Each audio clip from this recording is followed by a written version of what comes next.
वास्तव में तो मैडम साहिबा ने फरमाया कि प्रार्थना सभा जो है विद्यालय का प्रतिबिंब होता है। ये प्रतिबिंब जो है हमारे गुरुजनों द्वारा और अध्यापकों द्वारा और बच्चों के सदव्यवहार द्वारा प्रतिबिंबित हो रहा है और आपका परिश्रम झलकता है। उसके लिए आप सभी को बहुत बहुत बधाई। आदरणीय गुरुजनों, ऊर्जावान प्रिंसिपल साहब, शिक्षक बंधुओं, शिक्षक बंधु बहनों और संपूर्ण बच्चों, हमारे वरिष्ठ गुरु श्री नाथूराम जी गर्ग साहब, पालीवाल साहब, मुझे इस प्रार्थना में उपस्थित होने का जो गौरव मिला है, मैं इस प्रार्थना सभा को देख करके बहुत ही गदगद और अपने आप को प्रसन्नित अनुभव कर रहा हूं। मेरा आपसे निवेदन है कि हमारे देश भारत जो विश्व गुरु कहलाता था, क्यों कहलाता था? क्योंकि हमारे देश के अंदर महान गुरु ऋषि मुनि, उन्होंने अपने दिग्दर्शन से, अपने ज्ञान के प्रकाश से देश को ही नहीं विश्व को भी चमकाया था। तो पुराने जमाने की एक बात या कहानी छोटी सी मैं शुरू करता हूं कि हमारे देश में गुरुकुल पद्धति से पढ़ाई हुआ करती थी। अभी वर्तमान की जो स्कूलें हैं, विद्यालय हैं, इस तरीके के सब सुविधाजनक विद्यालय नहीं हुआ करते थे। गुरुओं के आश्रम में पढ़ाई हुआ करती थी और गुरुओं के आश्रम में सभी प्रकार के हमारे गृहस्थ जीवन के जो कार्य है वो संपादित किए जाते थे। गायों को पालना है, दूना है, घास काटना है, खेती करना है, यानी व्यवहारिक ज्ञान जो है गुरुकुलों में पहले ही सिखाया जाता था। तो जब उनकी शिक्षा पूर्ण हो जाती थी तभी आपकी परीक्षाएं होती हैं और परीक्षा में जो ज्यादा अंक लाता है वो पास हो जाता है, उत्तीर्ण हो जाता है। कम अंक लाने वाला पास बाई ग्रेस या फेल हो जाता है। उस जमाने में परीक्षाएं भी हुआ करती थी, लेकिन उसके बाद में एक व्यवहारिक ज्ञान, उसका एक दीक्षा समारोह रखा जाता था। उसमें संपूर्ण विद्यालयों का, विद्यार्थियों का दीक्षांत समारोह में परीक्षा ली जाती थी, उनकी विवेक की, उनकी बुद्धि की, कि आप लोगों ने क्या सीख लिया। तो गुरुजी ने एक प्रश्न पूछा, 4 प्रश्नों का एक ही उत्तर है।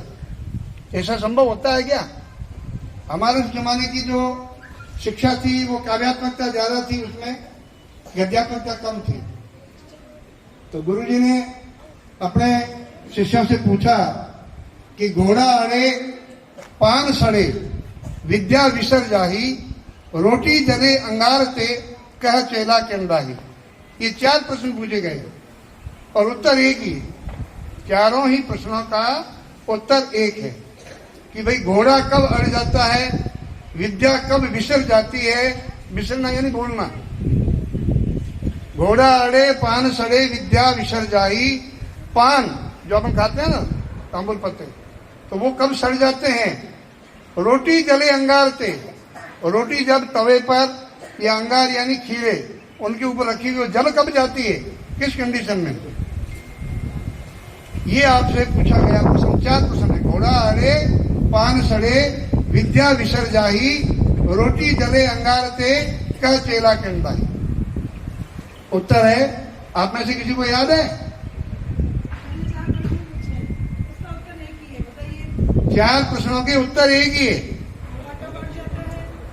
कोई बात नहीं, मैं बता देता हूं। यानी उत्तर दिया एक शिष्य ने कि भाई गुरुजी थोड़ी नहीं, थोड़ी यानी पुनरावृत्ति नहीं की गई, रिवीजन नहीं किया गया। घोड़ा जो है ना, उसको आप दाना और घास चराते रहो, अपने अष्टबल में बंधा रहेगा तो वो चलने में अटक जाएगा। उसको डेली एक्सरसाइज करानी चाहिए, रिवीजन कराना चाहिए, अपनी दौड़ का पुनरावृत्ति करानी चाहिए। तो इसको हमारी मारवाड़ी में बोलते हैं फोरी, फोरना, समझे कि नहीं, बदलना। घोड़ा अड़े पान सड़े, पान की दुकानदार जो होता है ना, वो उसको पाना को पानी छिड़के बार बार होता रहता है, बदलता रहता है ताकि वो सड़े नहीं। विद्या विसर जाएगी। आपके लिए ये प्रश्न बहुत इंपॉर्टेंट है। आपकी विद्या आप विसरोगे कब? जब आप उसकी पुनरावृत्ति रिवीजन नहीं करोगे। गुरुजनों ने बहुत अच्छा पढ़ा दिया, घर जाके आपने पढ़ा ही नहीं, तो फिर आपको याद कैसे होगा? इतने तो सभी कुशाग्र होते नहीं है कि कक्षा में पढ़े तो ही सब कुछ याद हो जाए। इसलिए हमारे को विद्या को फोड़नी चाहिए, पुनरावृत्ति करनी चाहिए, उसका रिवीजन करना चाहिए, ताकि हम परीक्षा में नहीं अटके। घोड़ा अड़े पान सड़े विद्या विसर जाई, रोटी जले अंगारते। रोटी जो है वो तवे पर या अंगारे पर जलती कब है? जब उसको हम फोड़ते नहीं। हमारी माताएं बहनें फोड़ती रहती है ना, ताकि वो सही सेक जाए। इसलिए आप अपनी विद्या को बार बार रिवीजन करें, फोड़ें उसको, ताकि आपका परीक्षा परिणाम बहुत ही अच्छा रहे। इन शब्दों के साथ मैं अपनी वाणी को विराम देता हूँ। बहुत बहुत धन्यवाद। प्रेरणा लेंगे और अपने इस ज्ञान की को दिन ब दिन निखारते रहेंगे, क्योंकि कहते हैं ना कि घर पर भी हमें समय से समय पर जो भी धूल या डस्ट होती है उसको हटानी पड़ती है। तो निश्चित ही अपने उस ज्ञान पर को फोड़ते हुए उसको और ही अलग रूप देंगे, ऐसी मैं आशा करती हूँ। इसी क्रम में मेरा निवेदन रहेगा नाथूराम जी से कि वे अपने शब्दों से इन बच्चों में एक नई ऊर्जा का संचार करें। आप स्वयं भी शिक्षा के क्षेत्र से जुड़े हैं और आज हमारा ये सौभाग्य है कि हमारे एसएमसी मेंबर्स, अभिभावक अपने अनुभव हमारे साथ साझा कर रहे हैं, क्योंकि आप शिक्षा के क्षेत्र से जुड़े हैं और हम अभी इनके साथ लगातार संपर्क में हैं। संस्था प्रधान रामाराम जी, कानिका जी, कालीवाल जी, शिक्षक बंधुओं, छात्र छात्र, बहुत ही हर्ष का विषय है कि मुझे मैसेज कम मिला था कि रूपाराम जी विधायक है आ रहे हैं। ये स्कूल हमने पहले भी देखा, मैं डाइट में भी सेवाएं दी, तो यहाँ पे भी टीचर्स यहाँ प्रैक्टिस करने आते थे। यहाँ काफी सुरेश जी पालीवाल जी के बाद में ये स्कूल का थोड़ा सा और भी गंदगी और गिरफ्त ज्यादा हो गई थी। यहाँ पर कुछ समय बाद में तो हार्वर्ड का यहाँ भी आपके स्कूल के एक विंग्स में शुरू हुआ। तो लंबे समय तक मैंने डाइट में सेवाएं दी और स्कूलों में भी दी, तो अनुभव रहा है कि आपने जो कोटेशन और ये अखबार का जो नॉलेज है, अपडेट होना जिसे कहते हैं, शिक्षा का भी काले खान जी ने बहुत ही अच्छा उदाहरण दिया है कि पत्ता सड़े, यानी बार बार रिपीटिशन नहीं होगा तो वो बिसरा जाता है। रिटायर्ड होने के बाद में मैं स्कूलों में जाता हूँ, पढ़ाता हूँ।